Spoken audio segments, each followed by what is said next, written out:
talk over the intro? I think I should, because I think that if we did it so like I talk over the intro and like I don't know that I'm doing it, and you keep telling me not to talk over the intro, and then you're doing it. Doing what?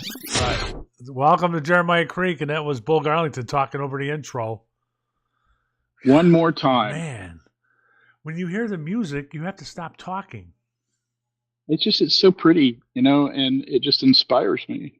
I use it on my radio show. No way. I should probably get some money for that. We should have gotten a license. I mean, there's a lot of legal things we should probably do that we're definitely not doing. Yeah, I know. We should be making money. Never going to happen. I had a good morning, man. I've had a good week, and I got to talk about it. You have to shut up and listen to me. All right. So sound like my wife. I use this app called Submittable and another app called Duotrope.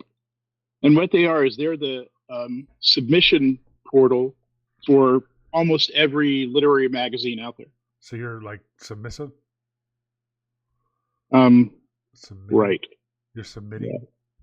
Right. Yeah. And so the magazines are listed there, and if you want to submit a short story to them, you got to go through this. But it's also a way to discover what magazines are looking for and when their deadlines are and everything. So it's a pretty good tool. And this week I got 2 pieces accepted at 2 different magazines. Really? Yeah, and both of them are magazines that feed awards. And so one of them is called Bull Magazine, or Mr. Bull Magazine, believe it or not. It's perfect for you then. I know. I even wrote in my letter, I'm like, hey, I'm not pulling your leg. That's really my name. And that guy said to me, he got back to me personally, which people don't usually do. And he said, that is the goddamn best short story I've ever read. Wow. Wait, is his name Bull too? No, no. And then I had a poem accepted into Dissection Magazine, which is a horror poetry magazine. Wow. I would have thought it was a magazine for medical examiners. That would be even better. So I'm hitting on both barrels. Wait. And which short story did you submit to Mr. Bull Magazine? I don't know if you've ever read it. It's called FM, and it's a recurring character that I write short stories about. The guy is a road manager for rock and roll bands, and it occurs in the Soviet Union when he's touring, and a Soviet girl is trying to get him to marry her and take her back to America. And but it all happens at the bar in just a few minutes, and the song FM from Steely Dan plays a significant role in it. And then the poem is about when I had to go into that MRI machine and couldn't do it. And it was an assignment for class. That's not the kind of thing I normally write poetry about. But the assignment for class, it turned out so good that one of my tutors said, you should probably try to publish that. So I'm like, hell yeah. And sent it into this magazine. They were like, that was months ago, and I just got a response to them, and they said, we love this. We're going to put it up. So it's pretty great shit, man. Well, that's pretty cool. Just to get back to what you said, though, you said it was an assignment for school. Was the poem an assignment for school or going into the MRI machine? I've never been so... I couldn't do it, man. I could not go into that machine. They give you like stuff to listen to calm you down and relax. I forgot that I'm claustrophobic because I haven't been in a situation that's like that since I was like 13, and I just forgot. And the last time it happened, do elevators bother you? Nope. It's just tight and closed spaces. When I was about 13, 14, we were taking a day trip out into the high desert in California because that's where I lived at the time. And we went to this a ghost town. There are actual ghost towns in America. Yeah, I know. Yeah, I didn't realize that. I thought it was a joke. And so we went to this. It used to be a mining town, and there were exploratory mines in the sides of the mountain. So these are shafts that go sideways. You can walk in them like a cave. Just walk right in. And I was like, man, I'm going to walk into this exploratory mine shaft, and I got maybe 100 feet into it, and I experienced a feeling that I really have a hard time explaining, but like my body became fear. That's how afraid I was. And it wasn't. You panicked. It was different from panic. You know what? It's really different. We should discuss this a little bit, because I just think that you haven't panicked very much in your life, so you don't recognize what panic is. And I had this thought because one time I was in Michigan, got caught in a riptide in Lake Michigan, and for 30 seconds, a minute, I thought I was going to drown. I thought there was no way I was going to make it out of this. I'm done. And that was the only time, and I mean, I faced gunfire. That was the only time that I legit panicked. And it was a feeling that I've never forgotten. Yeah, maybe that is what it is. Yeah. I mean, it happened to me a couple of times in the last couple of years, and I don't know why. It happened to me in Egypt when I was in the Temple of Abu Simbel, and it's a really tiny, narrow door that you go through, and then the interior of the thing is really tight, and it was full of Russian tourists. And when I turned around to go out, the door looked so far away. It wasn't that far away, but it looked so far away that it looked like a tiny little square of light. And I just kind of lost it. And I kind of maybe I jostled a few Russians to get out. And so, yeah, it's a weird thing. It's too bad it was Russians and not Frenchmen. They would have promptly surrendered. But I can't handle being in an enclosed space. When I see these, if you went and talked to a psychologist, they could track your fear of tight and enclosed spaces all the way back to your mother. I mean, why would I want to do that? There's probably a good reason for me to be afraid of tight spaces. I don't know. I missed the joke that I was. Oh no, I heard the joke. I definitely heard the joke. I decided after you told that joke, I elected to ignore it. Your mother's already mad at me enough. Probably. Yeah. So the other cool thing that happened to me today, this is very cool. All right. So hang on. One of the coolest things about this program at Oxford is that each unit is several weeks long, and it is taught by someone who is a working professional in whatever section of writing you're learning about. So for memoirs, it was taught by a memoirist. For poetry, it was taught by somebody who actually makes a living as a poet. For drama, it was taught by Sean McCarthy, who's this Irish-English playwright. And when you turn in your assignment for that unit, not only do you get graded, but then there's a follow-up meeting, a Zoom meeting with that tutor, and they talk specifically about your work, and you can ask them a lot of questions. And so my meeting this morning was with Sean McCarthy. The Zoom calls are 40 minutes. It's limited. We not only used up our Zoom call, but we used up another Zoom call because we were having such a good conversation. And he I asked him, I have to declare in March which path I'm going to go on in his program. Am I going to go on poetry, prose, or drama? And I'm leaning towards prose because that's where I know that I'm really good. But he thought my play was fantastic. He actually asked me a lot of questions like, have you ever written for drama before? I'm like, no. And he goes, do you go to plays a lot? And I'm like, no, I don't. And he said, did you read like instructions on how to write a play? I'm like, no, I just knocked out. And he goes, this is an exceptional piece of work. He goes, it is everything about it is very, very good. And this is a guy who makes his living. This is how he makes his buck, is by directing and writing plays. That's really how he makes money. And he thought this play was fantastic. Yeah, but okay, I shouldn't minimize this. I'm trying to remember if I've ever said this before, but all the stories you write seem like plays. What do you mean? I mean, it's almost like, I mean, I guess I never really thought too hard about this. When you read when you read stories, sometimes, all right, wait, let me try to say this in a way, because I've never really thought this through or said anything like this. When I read a story, I hear a voice in my head, right? Yeah. It's like the little voice that it's like reading aloud. To me, it's like reading aloud. I hear the voice. When I read words, I hear a voice in my head saying the words. Right. And sometimes when you're reading, you see plays, you see a picture, Right when you're about to you see the scene in your head. It's not just a voice reading, it's a scene.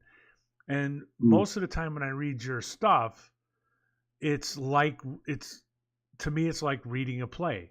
So like when I read, one of the things I love to read is I love to read books that have been made into movies, but I try never to read a book that's been made into a movie before I see the movie, because then I'm always pissed off by the crap they left out. But like if I read a book that's about a movie or a novelization of a movie or a play or something like that, the best one I can remember it when I was a kid was the Blues Brothers. The book that came out after the movie, The Blues Brothers, was fantastic because it was everything that the movie was, but then fleshed out. All the characters were fleshed out. Everything was. There was a book? Yeah, that was actually what that book was. What basically taught me not to read books before I saw movies. And that was not, the Blues Brothers wasn't a book originally. It was a skit on SNL. The book came out after the movie, and it was a novelization of the movie. And you can buy them. Star Trek has them. Star Trek. Yes, there's a bunch of Star Trek books that come out that are. Oh, that's what you mean. Yeah, and but when I read a book of something, you can kind of visualize all the characters and everything.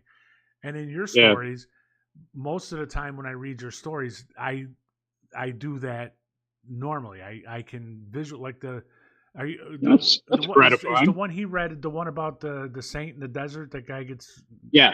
All right. So I can visualize all those places and those people. I mean, they may not be the same thing you visualize when you see them. Yeah. But I have an idea of what they would look like. When I'm reading it, I'm thinking, who could play this part? Yeah. And well, that's cool. And a lot of your stories, the LARPing story was the same way.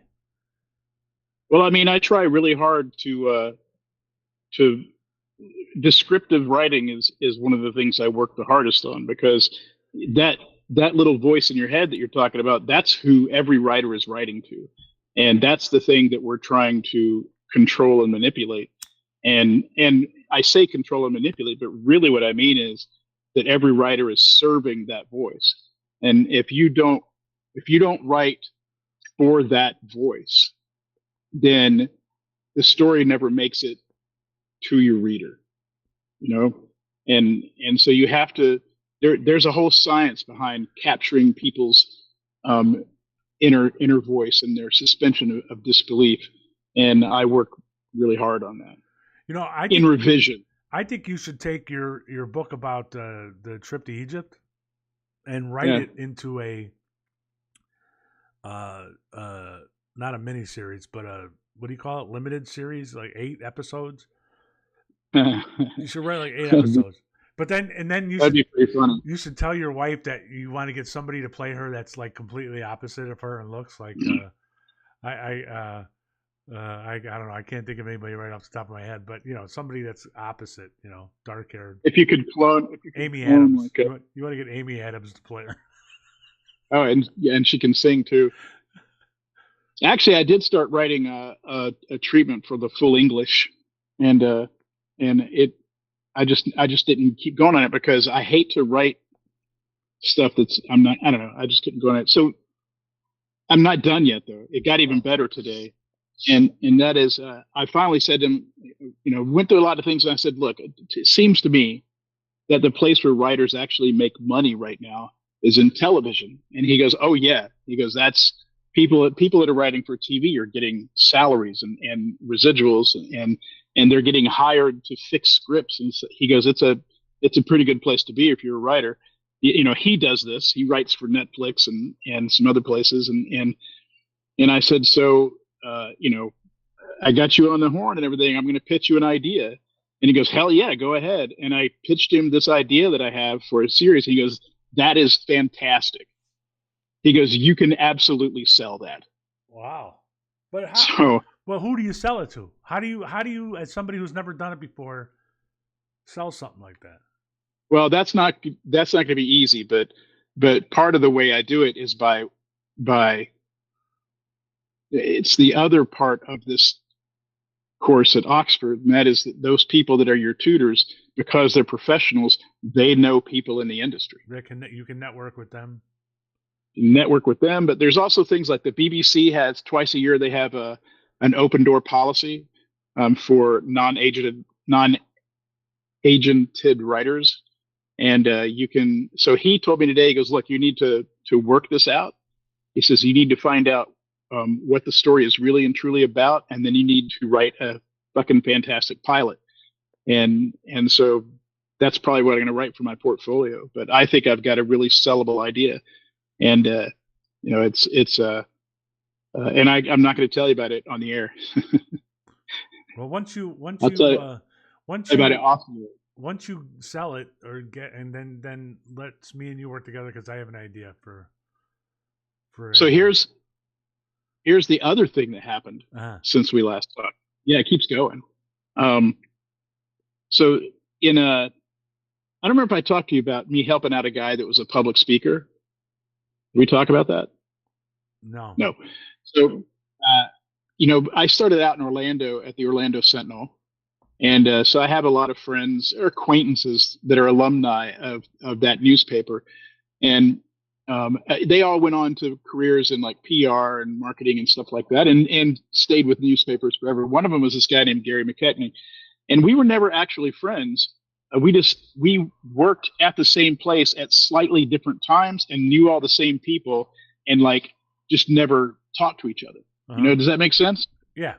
So, and but he's very good friends with my friend Tim Bernardi, who you've met on the radio, and he out of the blue called me up and he goes, hey, he goes, I was just looking at your one sheet, your speaker's one sheet on LinkedIn. He goes, I thought it was great. He said, can we schedule a talk? I'm thinking you could help me out. I'm like, sure. So we had a long talk, and he talked about where his career is right now as a public speaker. And he was saying, and I'm not sure what to write about next. And he told me this story. It was not something he's going to talk about. He was just telling me what happened recently and why his career has had a break. And it's because the guy woke up one day paralyzed. Wow. And from like the chest down, and his wife had to call. They had to helicopter him out to a special hospital and everything. And you know, and I was like, holy shit, Gary. I'm like, that's what you talk about.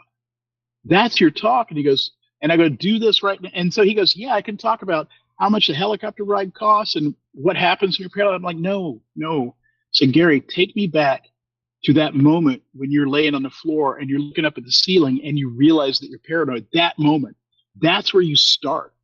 And he was like, son of a bitch. He goes, this is really good. And then he said something. He goes, it's like everything was breaking my way. And I'm like, mother fucker, are you serious? He goes, there's your title.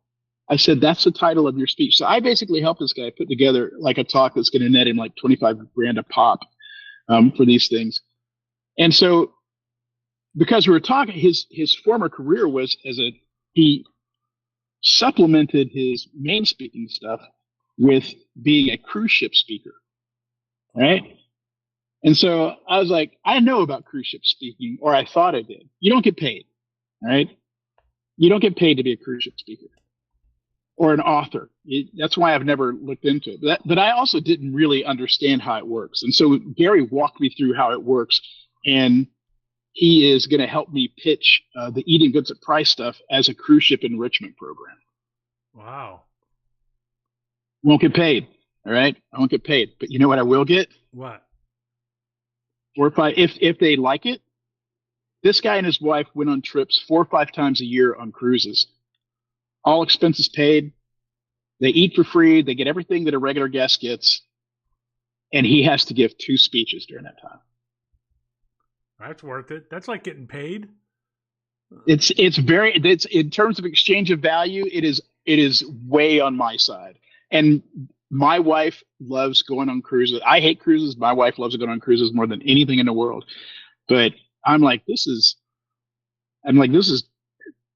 perfect. And so I've got this beautiful pitch worked out, and I'm getting ready to send it in. But there are these 2 companies who basically they're agencies for speakers for top shelf like luxury cruise lines, like not Carnival, like Vanguard and Cunard and stuff like that. And he said, if they know that people like you and they know that you're good at it and that you're dependable, they'll do stuff like he sent me an email that he got from these people about the upcoming year and the gaps they had.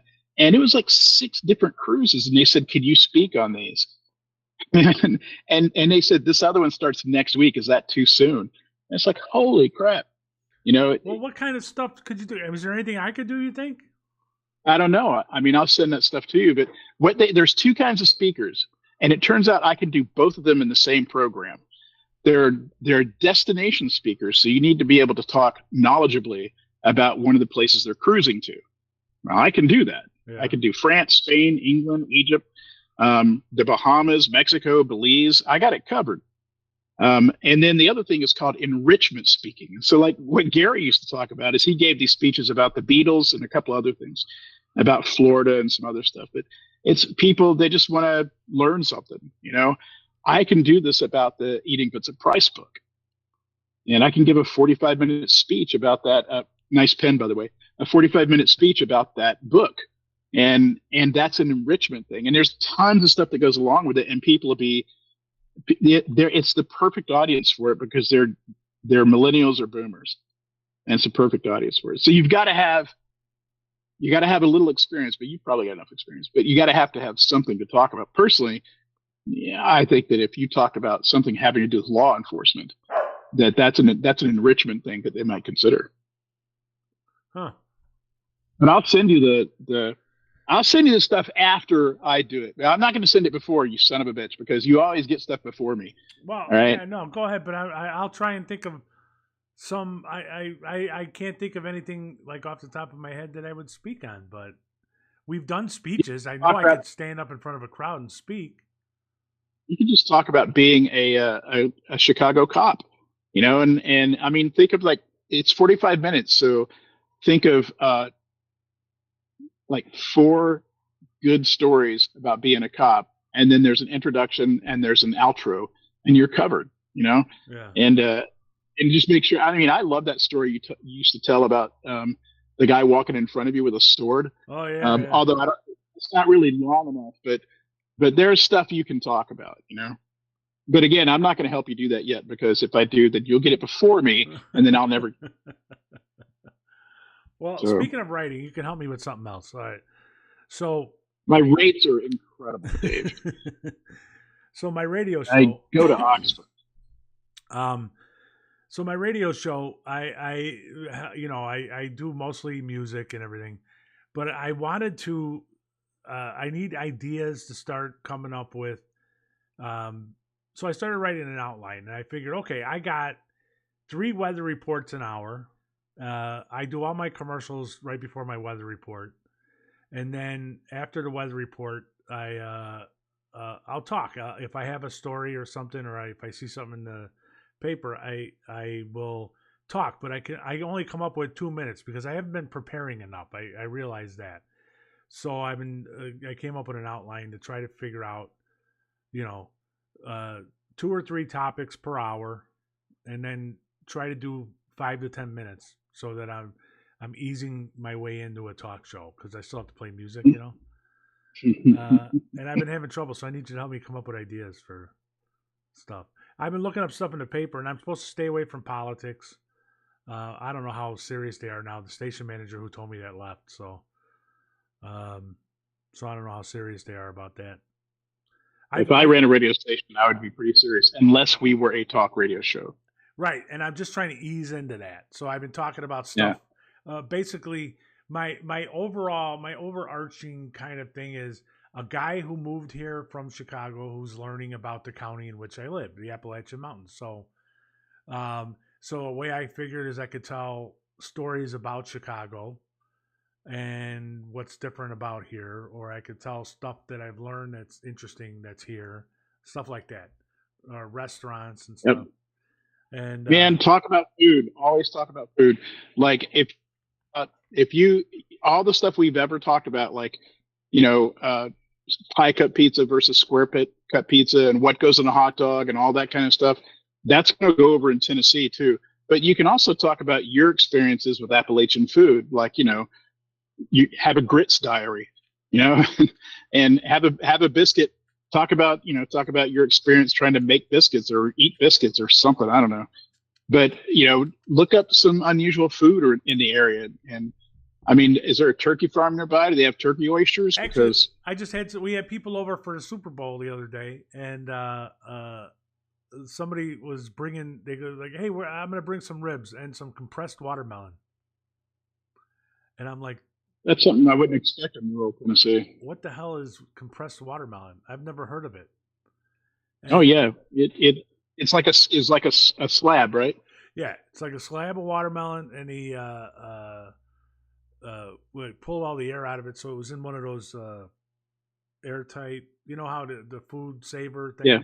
And then he said you leave it in the refrigerator overnight, and then when he got there, like I didn't pay attention to what he was doing until I went out in the kitchen for some reason, and he had put the ribs out, and then the watermelon was in a bowl with green stuff on it. He goes, "Yeah, that's the watermelon." I go, "I can't eat that watermelon. It's got green crap all over it."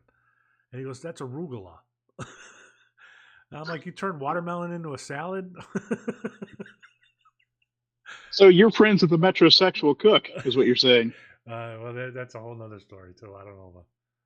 But he's got a So buddy. He's got a buddy that he brings. Apparently, he brings all the stuff, and they're both members of the VFW. So I see him separately, but he brought him, and his name is Richard. So my friend's name is Keith, and he brings his buddy Richard. And Annie, it didn't even occur to me. Annie's like, oh, starts laughing Keith when I Richards. say that. She goes, "Oh, like the Rolling Stones," and I'm like, "What? Keith Richards?" That's And so funny. I laughed, and then when they got here and she said that, they had never heard that before. Get out of here. That's what she said. Yeah, I invited people over for the Super Bowl too, except that I forgot it was a Super Bowl because I don't do anything with sports because I'm gay at Alabama. And so I texted my friend and I said, "Hey, why don't you guys come over on Sunday for games?" And he thought we were going to be watching the Super Bowl, or as I call it, the Superb Owl. And we were going to play card games, and I had a whole dinner, like a 4-course dinner queued up and everything. Turns out he was fucking around. He doesn't do sports either. But he enjoyed fucking with me for like 2 or 3 minutes. And we didn't even know who won. And we never got to the card games because we had a good conversation. I cooked the best gumbo I've ever cooked in my life. I served catfish and grits. I made my sister's coleslaw, which is, and I made a Krispy Kreme bread pudding. Yeah, I saw you posted that, but can you please send me that recipe? I don't know if we have Krispy Kreme around, but now they're selling it at McDonald's, so you can. No, you have to pay me for that. It's too good. And I served it with sorghum ice cream, dude. It was so What's good. Sorghum ice cream? Sorghum. Oh, sorghum. Yeah, wow. Sorghum ice cream and coffee ice cream. It was so good. I've started making my own ice cream. I gotta make some more flavors though. You have an electric mixer? Yeah. It's a bomb, right? It's better than regular. The only problem is like the reason I started doing it again, I hadn't done it in years, but I've had the machine since the kids were little. But the some niece or daughter of a cousin of Andy's was selling Girl Scout cookies, so I ordered a bunch of Thin Mints just to be nice. And I'm like, oh, I remember making ice cream and putting Thin Mints in the ice cream. I should do that. Yeah. And then so that's why I started it. But then Andy can't eat Thin Mints anymore, so. Do you make plain ice cream? Or do you make custard ice cream? Plain ice Do you cream. use eggs? Yeah. Oh, well, that's a custard ice cream. You got to warm it up on the stove and everything, Yeah. and then put it in the mixer. Yeah. Yeah, that's a French custard ice cream. Well, I do it. You ever, both. I eat both of them. I heat up on the stove. I've done it both ways, and I think I like the ones without eggs better. They seem to be creamier, which doesn't make any sense. Yeah, it's the air. But I guess so. Now I've got a shit ton of ice cream, and that I don't know what to do with, and a shit ton of. Well, I mean, I know what to do with it, and a shit ton of gumbo. But I haven't cooked. I never cooked fish because one time I cooked fish and my whole house smelled like fish. And I'm like, I'm never doing that again. But shrimp and grits is passe, right? And besides, in Alabama, we eat catfish and grits, and so that's what I made. And I cooked that catfish, and god damn, man, what I have been missing out. It is easy and delicious, no doubt about it. I haven't had catfish in a while. So easy and so good. I made lobster tail a couple weeks ago, and it didn't turn out well. And lobster's hard to cook. Yeah.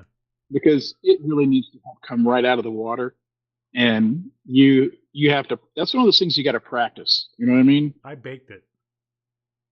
Okay, what a maniac! Why would you do that? I saw the recipe. I hadn't made lobster tail in 20 years, and I was like, look up a recipe, and I'm like, oh, you can bake it. So I did. I'm very excited about this stuff that's going on with me. Well, I think it's very exciting. Congratulations.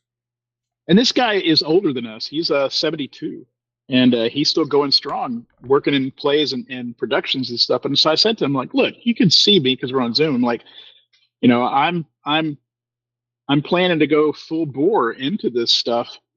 Am I too late? He goes, fuck no.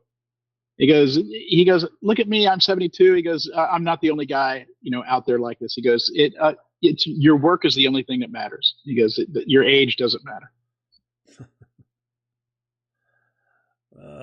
What are you doing? I'm looking up. There was something I wanted to talk about with you. Oh, right. So I saw that. Then I have to. I saw a story the other day. Wait a minute. Hang on. Where is it? Here it is. All right, and I immediately thought of you. This is one of the things that I wanted to talk about on the radio show, but I was like, oh, I got to tell Chris about this. So every day the Tribune has this day in history, and they have people's birthdays and crap. I love that shit. So it's just quick hits.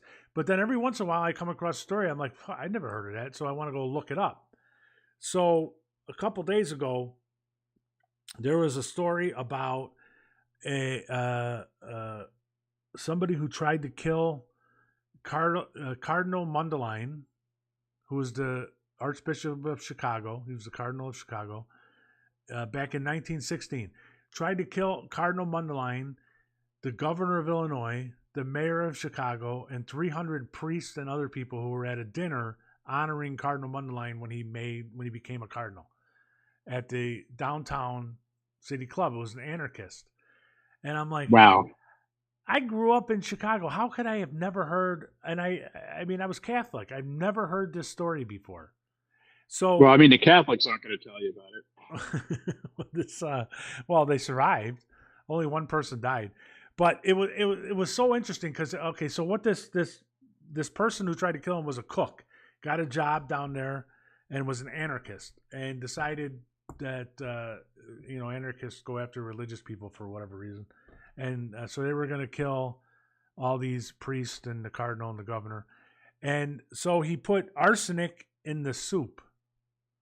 And that'll do it. He put enough arsenic to kill 200 people. And the only reason only one person died is because at the last minute they added 95 people to the dinner. And so instead of like making more soup, they just cut the soup with water. by a third. Wow. So, Wow. so people started eating the soup, and they just got sick to their stomach, and everybody started throwing up all over the place, and they had to call in all the doctors. That should be cinematic right Yeah, there. I know, right? I mean, and the story. This is when I looked it up, it was a story in uh, it was in the Hoosier State Chronicles, and it was written years later. It was about this incident, but they were really like kind of descriptive about how it must have been in that place. Um, and the people who hadn't had their soup yet all of a sudden started seeing people throwing up, and so they started throwing up, and then they're helping each other out. And but what was really funny is the cook. I mean, I see it as a musical. The cook, Jean Crones, who was the soup person, immediately left, and when the soup was served, and they never caught him. Oh, wow. And the police got letters for years after that from somebody supposedly who was this person writing, saying how they couldn't catch him. And now they don't know. Why do they want to get caught so bad? Why do they do that? Why not, if you get away with a crime, just shut the fuck up? Yeah, but they don't know if it was really that person that made the calls, or if it was just it could have been somebody just being a smartass.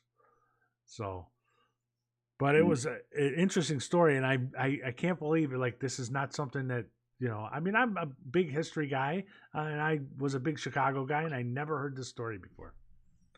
It's crazy. It's weird when stuff like that happens. For me, it happened in music recently because there was this musician that had worked with everybody that I just had never heard. It happened twice. There's two different musicians that I've learned about recently, both of which, one of them she sang with, okay, I can't remember his name, but a famous producer. It was the first album he ever produced. And it was like in the Frank Sinatra era. So it was that kind of music, and it's amazing. And never heard of it ever. And the other one is this African jazz guy that's worked with everybody, and like I'd never heard of him. And it just freaks me out, right? Because, like you said, you're from Chicago, and plus you're a guy that pays attention to Chicago history, right? So you would think you'd heard about that at some point. Yeah. And like me, music is a big deal, and it's weird that there are musicians that have been around that long. That's like saying to somebody, "Hey, what do you think about that Linda Ronstadt song?" And they go, "Who?" I mean, that's how weird it is, Speaking of music, have you seen that the documentary about yacht music on Max? Man, I keep meaning to watch that because I think it's just insanely weird that exists. It's great, and it's here. Not only is it great, there's it's a great piece of. I love the way the thing is set up. I mean, it's a great story, first of all, but they wrote it. Whoever wrote the documentary and set up all these clips, it like comes full circle at the end, and they did it in. I don't know how to say this. The story itself was a full circle, and whoever wrote the documentary and produced it honored the fact that it was a full circle, and you came to it like it's like Steely Dan or yacht rock. That style of soft pop music was basically like five guys wrote it. Steely Dan, it was Michael McDonald, it was a few other guys who were all session musicians, and they wrote and produced all this music that 25 years later started to be called yacht rock. It wasn't called yacht rock at the time; it was just pop music, and but they tell the story of these guys and how they created their own band, which was I can't remember. Was it the Alan Parsons Project? I can't remember. Whatever the band that they created, but they were all session musicians, so they played on all these different albums and created this music. And this form of music was big from like the late '80s, and then I mean, I remember like Atlanta Rhythm Section. Remember that? Well, that was turned like Motown took the same music and the same beats and then turned it in, to that kind of. It was all intertwined, and they talk about that. But here's where it came full circle. All these guys, almost all of them, worked with Michael Jackson, and because of MTV and because of the Thriller album, it killed yacht rock. So these guys who invented it also wrote. They wrote music and they played in sessions with Michael Jackson. And when that album came out, it effectively killed all of the yacht rock music. That is so weird. Partially because it just, Michael Jackson was such a force. It changed like what people were listening to, but partially because MTV made it, you had to be real pretty and have really high end productions on your videos, which now we don't even, there's no videos anymore. And, so that, well, they're on YouTube. Well, yeah, but there's no produced videos. They're live albums or people sitting there singing. It's not like they do, not like very Thriller. wrong about it. Huh? Oh yeah, nobody's doing. No, there are people that are doing cinematic videos, but they're not being promoted like Thriller was. Yeah. It's just people doing stuff on YouTube. Some of it is pretty outrageous. We have to wrap up. I got a thing I got to do. What? Pitch a loaf? We got 4 more minutes. All right. Okay. That's all right. I just wanted to keep it under 45 minutes now because since we're starting to get people to watch, I think an hour is too long. So yeah. But all right, we only talked about a couple of topics, but they were interesting ones as far as I'm concerned. So thank you for joining. Next week we can talk about shaving. I'm going to try and get a guest because I got into an interesting argument with one of my wife's friends on Facebook. Well, it's about politics, but she's a very interesting woman. Let me put it that way. I won't say it because I don't know if I can get her on, so I don't want to give her any. Okay. But we'll see if we can get her on one of these days. All right. All right, then. Wait, let me switch over to our closing screen, and that's Jeremiah Creek. See you later.